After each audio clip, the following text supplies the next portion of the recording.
Hello and welcome to the News Minute. This is In Public Interest. Today I am joined by environmentalist Sundarrajan, who heads an organization called Poovulagin Nanbargal. What have they done?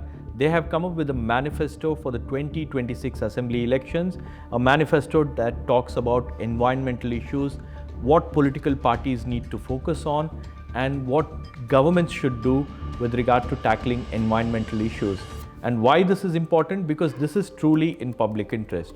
And if you watch other TV channels, these kind of issues will not be discussed in any platform, be it the corporate sponsored media houses summit or the conclaves. So that is one of the reasons why the News Minute is bringing all these conversations at a very important juncture just before the 2026 assembly election. So if you like our work, do support us by contributing to our reporting fund by scanning this QR code.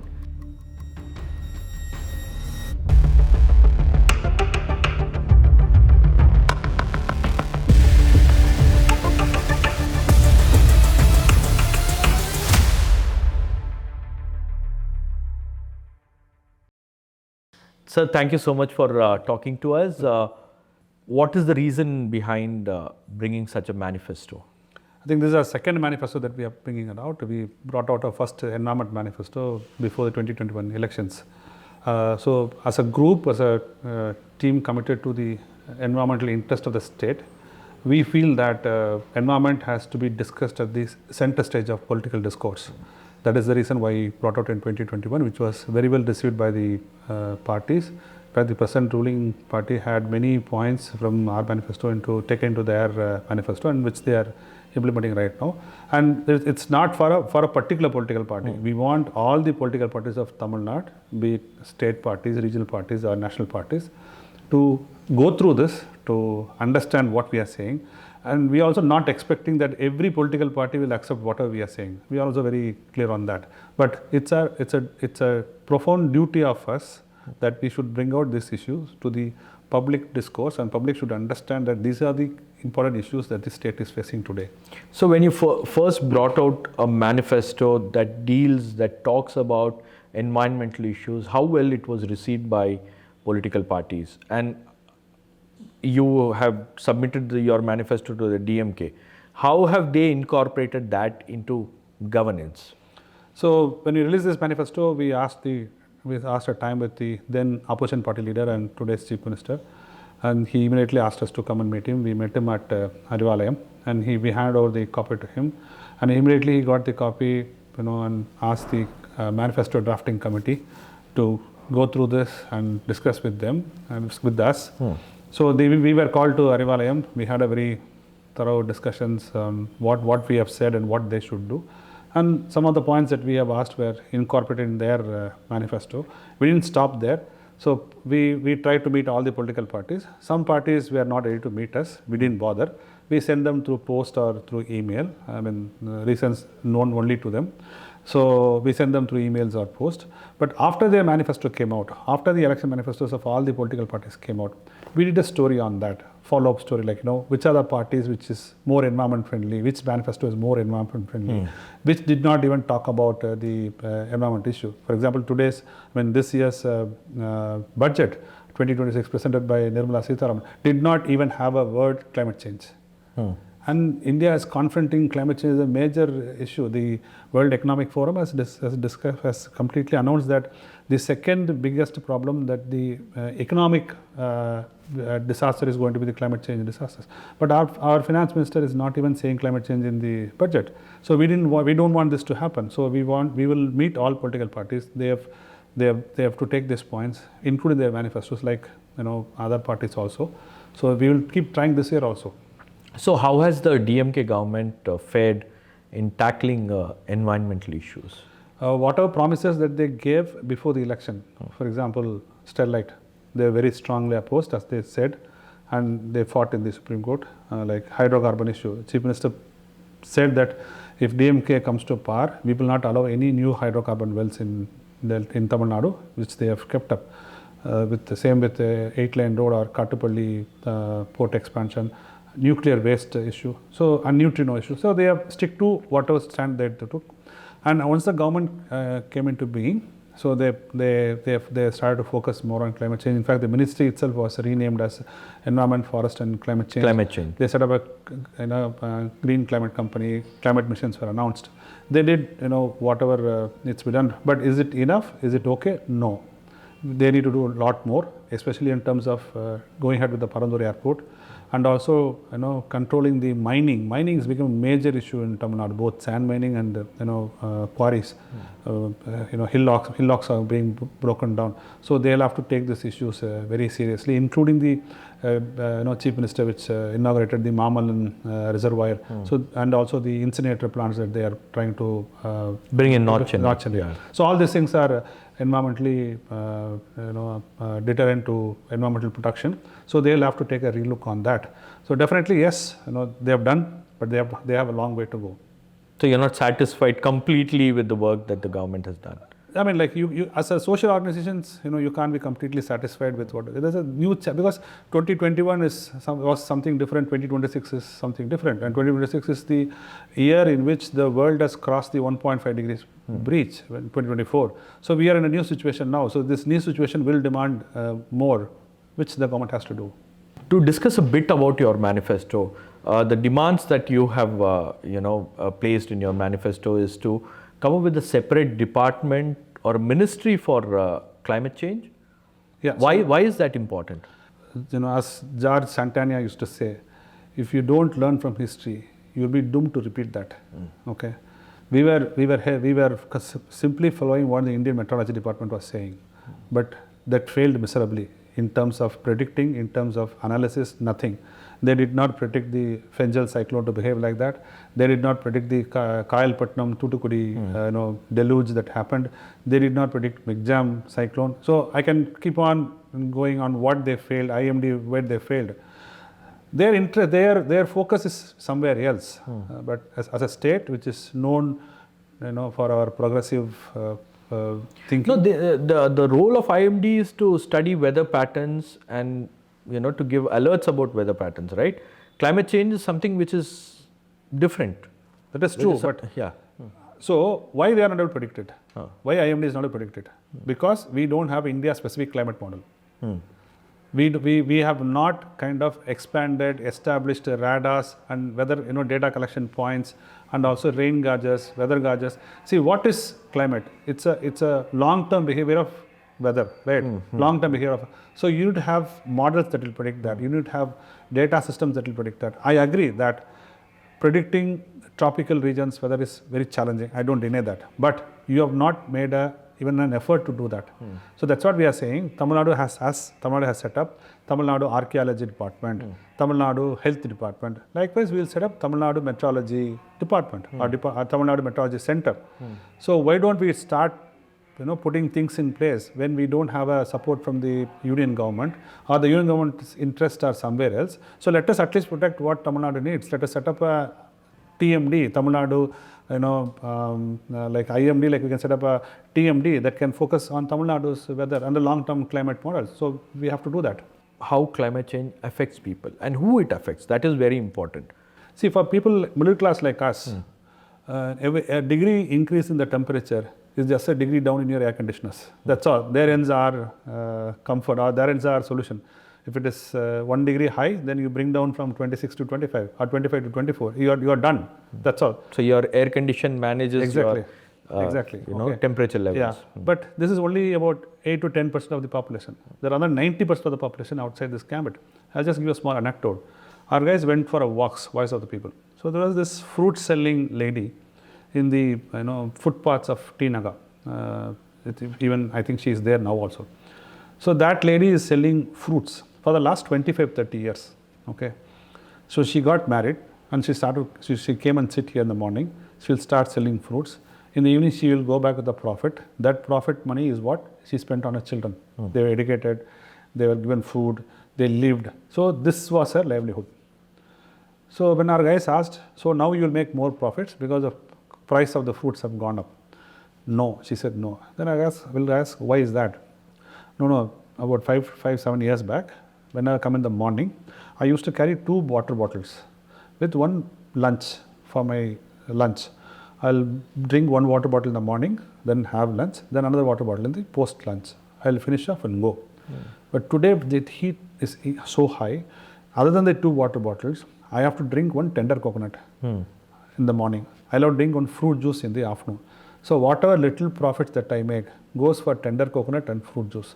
So when I go back home, I go empty-handed. I don't have money to feed my children. So this is something that, I mean, that woman, that lady is not even responsible for 0.1% for this climate change. But she is the one who is suffering the most. So that is why we have asked, you have to form a separate policy for the marginalized people who are affected by the climate change, in a very bad way, but they are not responsible for that. That is the irony of this whole situation. They are at the receiving end, but without any contribution. See, I am at the receiving end. I do some contribution to climate change. Then I am at the receiving end. I mean, that's a different thing. But they are in no way responsible for this carbon emission or climate change. But they are the one who bears the brunt of it. So who is affected? The government just used that, people should not come out in the morning from 10:30, 11 to 3:34. They just give a directive during summer, like, April, May, June. We saw that last year also. The press release was given, the people should not come out from 10:30 to even 3:30. What will happen to the gig workers? What will happen to the construction workers, road layers, agriculture people who do agri laborers, factory workers? These are the people who contribute 90% of the population, right? So that is why we have asked, we have to frame a separate policy for the marginalized communities who are affected. Fishermen, fisher folks, they are fishing, it's going down like anything. So these are the people who are badly, worstly affected by climate change, but they are in no way contributors to climate change. Who are affected. So we have asked any political party to come out with a separate policy that will be framed for the marginalized communities. So you have also asked for some kind of changes to be brought in the transport department. Yes. Because carbon emission is a major issue. Yeah. So see, we'll have to, the data will never lie. In Chennai, let's assume Chennai, we have specifically asked for Chennai, that Chennai should have a separate transportation policy, public transportation policy. Yeah. So in fact, we have asked for peak hour pricing. We have asked for parking cost to be increased some 10-20 fold. We have asked that. Okay, we have no, like how it is done in London and wherever it is, other cities. Yeah. We will tell you why.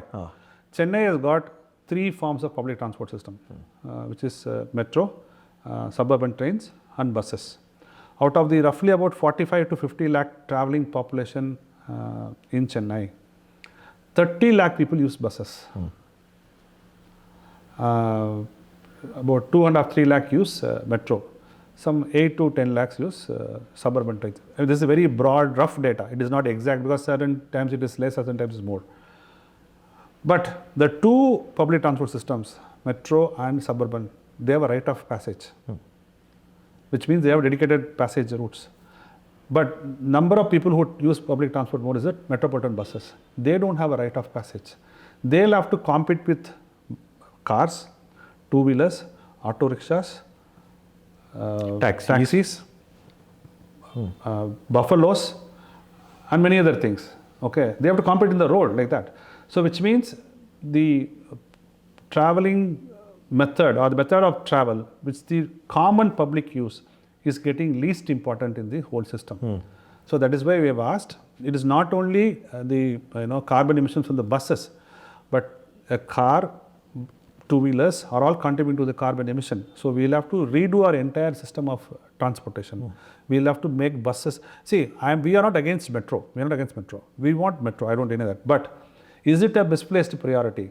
When 30 lakh people uses buses, see, let us assume 25 lakh people uses buses, you are investing money, 65-70,000 crores in metro, in which about 3 lakh people use. No, but that's required, right? It's a new infrastructure. I'm not denying that. I'm not denying that fact. The World Travel Organization says for every 1 lakh people, you have to have 60 buses. This is the norm. Do we have 60 buses? Chennai should have 6,000 buses, roughly 5,800 buses Chennai should have. What we are having is 2,800 buses. So where you will put your money? I'm saying I'm not against metro. We want metro as a public transport. We don't deny that. That's a different thing. I'm not getting into whether you need metro or not. But I'm saying, why are we not putting money in buses which carry a lot of people? So, which means for us, statements are more important. We are investing in metro. It's a statement. It's a political statement. I'm not saying it's a vanity project. Okay, I mean, I'm not, I'm not saying that. But we have misplaced priorities. Okay, and you talked about the priorities of the government. Like the government had made certain promises before coming to power, and after that they have implemented some, and then they have to do a lot, particularly in terms of illegal mining, because that's an issue that still the governments are shying away from addressing. So what do you think has happened in the DMK government? The illegal mining has, grown multifold? See, the illegal mining, both in terms of stone quarrying and sand quarrying, both, is rampantly increased. So there's no end to it? No, see, people getting killed. Forget Jafar Ali. A Tahsildar is getting killed. A policeman is getting killed. A VAO is getting killed. I'm not saying Jafar Ali's loss is not, it's a huge loss. I'm not saying that. But he is not a government employee. What the others like, sub-inspector or VAO or Tahsildar are getting killed. News people, media people who go to cover are getting kidnapped, are getting killed. So it's a very fearsome situation now. So that is why I said initially, yes, this government has done things that needs to be done, but they have a long way to go. Why I said that? Because they have to keep a check on this illegal quarry. Otherwise, whatever good things you do on other front will fail. Today, Western Ghats in the districts of Tirunelveli, Tenkasi and Kanyakumari, it's being bulldozed like anything, raised down by anything. And you can see hundreds and thousands of lorries carrying stone and mud and sand to neighboring states like Kerala. And every day we see videos, coming in the social media, in the Chengota checkpost, in the Aralvaimudi checkpost, or Kaval, wherever it is, wherever the checkposts are there. So that is one area which the government has not taken appropriate action that should have been taken, which is what a worrisome factor for people like us. Definitely on the quarrying front, the government has failed is what I would like to say. So you have asked for a reassessment of the kind of quarrying that has been done. But from the looks of it, like if you look at the visuals, it's absolute plunder. Whatever has happened is absolute plunder. And no governments are bothered to set it right. And that this kind of quarrying, this kind of illegal activity cannot happen without political patronage, cannot happen without the support of local MLA or local ministers or local officials. So the government is hand in glove, and how do you expect the government to set this right? See, basically it is how this whole thing happens. We have to understand how it whole thing happens. They'll get a license for 2 acres in your name, for example. Adjacent property will be some owner, but what they'll do, they'll apply the mine in my name. Then his name. So 4 quarries will be in 4 different names, but it will be same person. Okay. So what we are saying is, don't assess one quarry individually. Okay. Assess the entire area. It could be in your name, my name, or anybody else's name, but assess the whole environmental impact assessment. You do it for the comprehensive environmental. Obviously it will fail. Obviously it will show we have plundered it. So close down quarries. When you ask for closing of, I know where you are coming from. You are saying when the entire government, politicians, bureaucracy are handling in glove, how do you expect this to happen? It has to happen. We the people have to make it happen. Otherwise, Tamil Nadu will become a desert. Already we have crossed our water bankruptcy. That's what the World Bank report says. Tamil Nadu has Chennai, especially Chennai has crossed the world water bankruptcy. Divala item, like we have become bankrupt in terms of water need. So that will happen in other parts of the state also. If you allow sand, see, sand is not something which is unwarranted. When you go to places like Erode or somewhere close to Karur or somewhere close to Tirunelveli or somewhere close to Theni, what will people say? What is there? They have got a Vijay catchment area, Vijay Ayakat area. They are Tamarabari Ayakat area. They are Kaveri Ayakat area. What is that? Sirvani, Bhavani. Yeah, what is that? Nobody puts bore in Kaveri river to take water and irrigate their fields. No.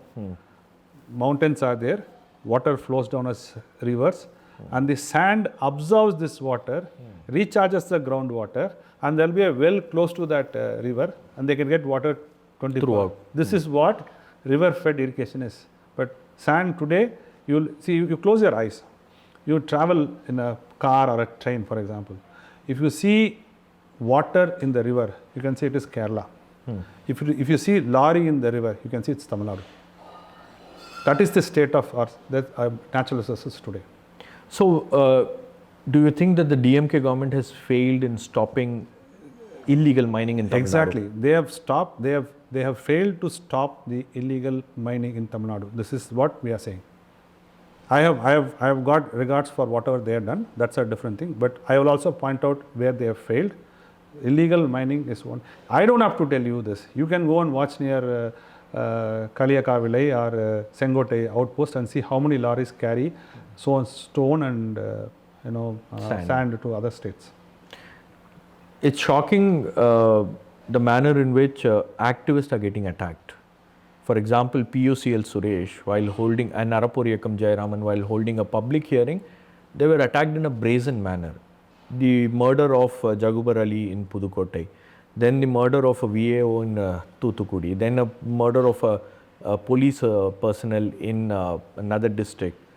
What does all this say? Like, why is the government being a mute spectator here? Why there is no crackdown on illegal mining? Why is that the government is unwilling to set it right?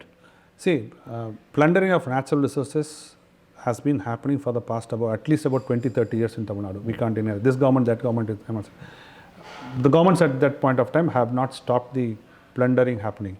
There is a hand in glove between politicians and the officials, and also to some extent the local political party leaders who are there. I am not only talking about the ministers, MLAs. There are also local party leaders who have owned these quarries, run these quarries, whatever it is. So obviously there's a hand in glove arrangement with the politicians and the bureaucrats. I don't deny that fact. This has been happening for the past at least 20-30 years without any check. So, but I think now people have started to realize that indiscriminate, illegal, uncontrolled mining will spoil the entire state. We have come to, and more than that, the threatening and the murder of activists and government officials, as I said earlier, is really a worrisome factor. And we believe that post this government came to power, it will stop. At least the threatening, the killing of, but it does not stop. You mean the DMK government? Yeah, we are hoping that when it comes to power, at least we will have some checks and balances in the system. The only thing is, actions are taking post the incidents. Not to prevent the incident. Exactly, not to prevent the incidents. So I think any government has to now stop. And see, we vehemently opposed the previous government. Why? Because they killed about 15 people in Tuticorin. This has never happened anywhere in the recent past, about 20-30 years. But so we were hoping that at least the attack on people will stop once the DMK comes to power. Yes, I mean, something like Sterlite has not happened. I don't deny that. But the attack on activists like Jabar Ali or the VAO or the things is very worrisome factor for us. Sir, talking about the anti-Sterlite protest that took place in Thoothukudi, in which 15 people were killed in police firing, the DMK then had promised that action will be taken against those officers who are responsible for the firing. Justice Aruna Jagdishan Commission report had given are you disappointed that even after so many years, the DMK government has not taken any action against the officers who are responsible? Well, I'm very deeply disappointed and concerned also. Why? Because the Chief Minister was Edappadi at that point of time. So we all voiced our concern, and people gave a decisive defeat against him. What defeat? What punishment has the officers got? The IG, the SP. What is the punishment that they have undergone? Despite being indicted. Exactly. They are getting promotions. So what I'm trying to say is, at least the politicians, people will decide and give them a mandate. Edappadi government was defeated. That's the mandate for whatever he did in Tuticorin. But what happened to the officials? Where is the collector? Where is the SP? What happened to the IG? What happened to the DIG? The additional commissioners, assistant commissioners? So while the politicians at least face people, what have these officials underwent as punishment in their last 5 years' time? Why the present government has not taken any action against the officials who are responsible for this? That's deeply concerning. It's deeply worrisome, because which means the officials know whatever they do, they can escape from the wrath of the government.